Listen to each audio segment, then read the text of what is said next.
How you doing? I'm Darren with Ash Kickin' Barbecue. If this is your first time to the channel, then welcome. If you've been here before, then welcome back. Today, we're going to be going over how to trim your spare ribs into St. Louis cut ribs. There's a few reasons why you might want to do it. Number one, you just don't want to cook spare ribs. Number two, you are preparing for competition and you want to buy your own full big spares and then trim them down to St. Louis cut yourself. This isn't going to be a comp trim. I'll maybe do another video later on that, but this is just going to be a basic trim, how to trim your slab of spare ribs down to St. Louis cut ribs. You can see we have some Prairie Fresh natural pork ribs here, spare ribs. They look good. I'm going to bring you guys in, show you exactly how we're going to prep these, a few things you might need. Nice little boning knife, little flex, never hurts. Then you also might need a big old knife to kind of break through that cartilage. And then of course, you might need a paper towel to help you with the membrane on the back. Completely up to you. So let's bring you guys in and show you how to trim down these spare ribs into St. Louis cut ribs. All right guys, so to get started, what I usually do is I go ahead and flip my ribs over and I open from the membrane side. That way we're not nicking anything on the front here. So just kind of give yourself a little area to work with. Get these open. We'll go ahead and get our ribs out. There's not a lot of blood and juice in here, so that's looking pretty good.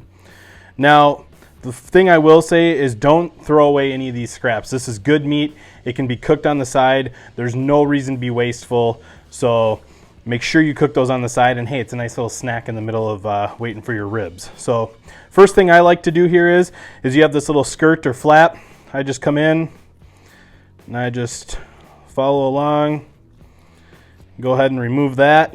Super easy. A lot of good meat there. You can chop that up and use that for tacos. That's really good. I'm gonna set this off to the side. Like I said, don't be wasteful, guys. At this point, you can kind of feel right here, there's a little bit of the breastbone. What you can do is you can come in and you can just remove that if you want to make your life a little bit easier. Again, a lot of good meat in there, but there's also some cartilage. You may have heard of rib tips, kind of where this area is where they're gonna come from. So now that we got that done, what we're gonna do, or what I do, is I typically feel through the end of these bones right here. And then what I like to do is I'll just come in at the end and then just take your knife. And if you do this right, there's no bone here. It's all cartilage, and you want a little bit heavier duty of a knife to do this. Come in and just in a straight line, go ahead and take that off. And again, save this delicious rib tips. Cook that up with some brown sugar. You know what? I'll show you a video on it later. At this point, we got our ribs, and they're looking pretty good. You can see it's a little bit thinner of a rack. That's all right. I'm not too worried about it. So what I typically do is this bone right here, a little goofy. So what I'll do is I'll come in and I'll just take that off just to kind of start squaring up my rack. Again, it doesn't have to be perfect. So that's looking a little bit better. And then this is really thin meat down here. That's gonna dry out. So what I typically like to do is I'll come down 1, 2, 3, 4, 5, 6, 7, 8, 9. There's 9 bones there. Then I'm gonna jump in here. I'm just gonna go ahead and take that off. And at this point, we have a pretty decent looking rack. You can come in with your boning or flex knife, take a little bit of that fat off if you don't want it. It's completely up to you. Set that off to the side.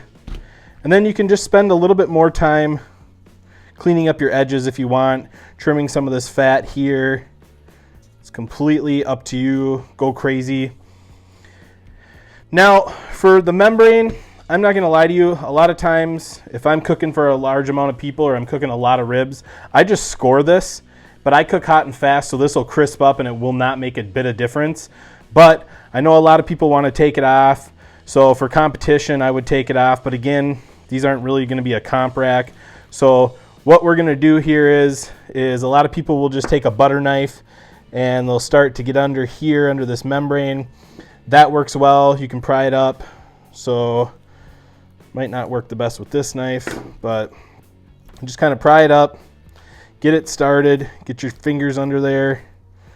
You can see I already ripped it. So you can go ahead and get that started like that.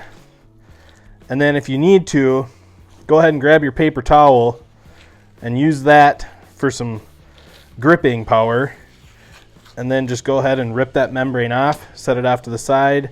If you don't get it all in one pass, that's fine.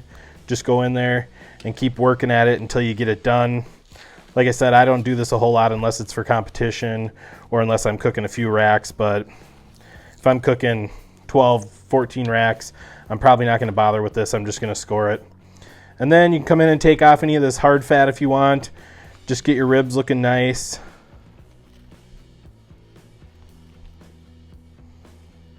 You can leave the fat on if you want, but I prefer to leave the fat on top and have a nice clean bone on the bottom. Clean bone.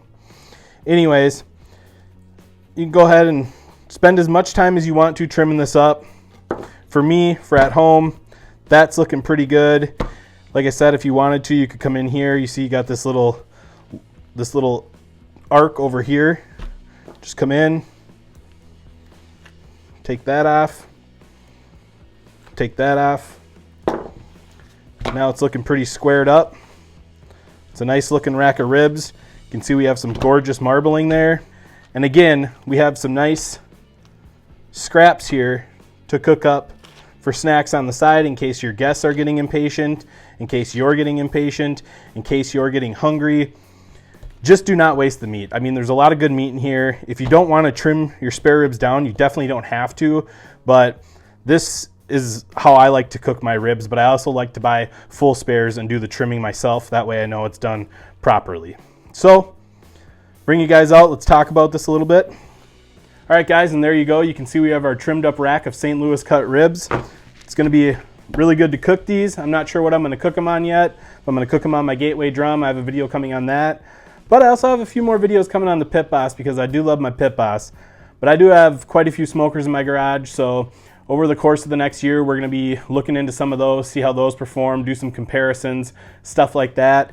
Guys, I hope you enjoyed this video. I know it was a quick one. I know it was super basic for those of you who know how to do this, but there's a lot of people out there just getting started into barbecue, just getting started into cooking. So I wanted to do something a little for them. That's what my channel is all about, is helping people learn how to barbecue and cook good food. So guys, I hope you enjoyed this video. If you did, be sure to like, subscribe, ring that bell, stay safe, and we will see you next time.